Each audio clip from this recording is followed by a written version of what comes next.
Brought to you by Chitale बंधू।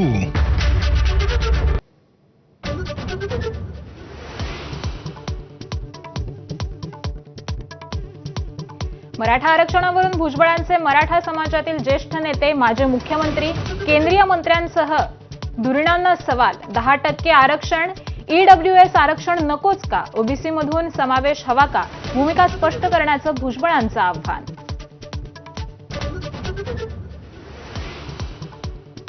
OBC आरक्षण संपल्याच्या भीतीनं लातूरमधील तरुणाची मांजरा नदीपात्रात उडी घेत आत्महत्या। मंत्री छगन भुजबळ भरत कराडच्या कुटुंबियांची आज भेट घेणार।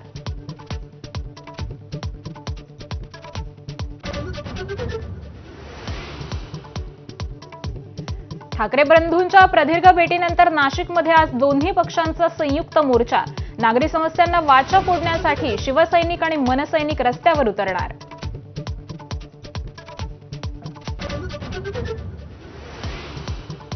मातोश्रीवर ठाकरेंच्या शिवसेनेच्या मुंबईतल्या आमदार आणि खासदारांची आज बैठक। मनसेसोबतच्या संभाव्य युतीवर चर्चा होणार का याची उत्सुकता।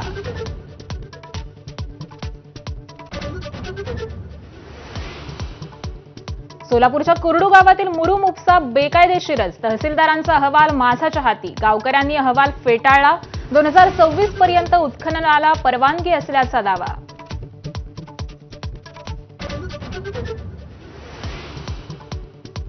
सोलापुरातील कुरडू गावास बंद, कुरडूची तुलना थेट बीडच्या प्रकरणाशी केल्यामुळे ग्रामस्थ आक्रमक। धैर्यशील मोहिते पाटील आणि प्रशासनाच्या कारवाईचा निषेध।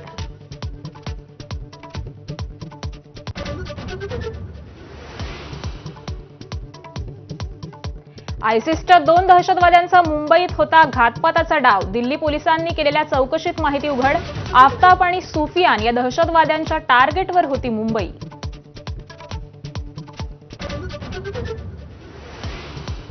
मुंबईत येत्या मंगळवारी भाजपचा विजयी संकल्प मेळावा। मुख्यमंत्र्यांच्या उपस्थितीत मुंबई भाजप नेत्यांची बैठक।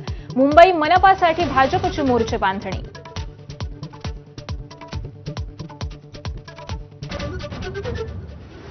देशाचे 15वे उपराष्ट्रपती म्हणून सीपी राधाकृष्णन थोड्याच वेळात शपथ घेणार। राष्ट्रपती भवनात पार पडणाऱ्या सोहळ्याला पंतप्रधान मोदींसह मुख्यमंत्री फडणवीस, उपमुख्यमंत्री शिंदे उपस्थित राहणार।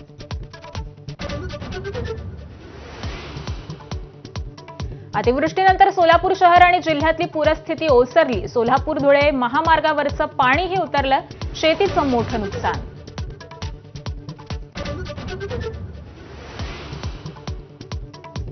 नेपाळमध्ये हंगामी सरकार स्थापनेचा मार्ग मोकळा। माजी सरन्यायाधीश सुशीला कार्की आज शपथ घेण्याची शक्यता।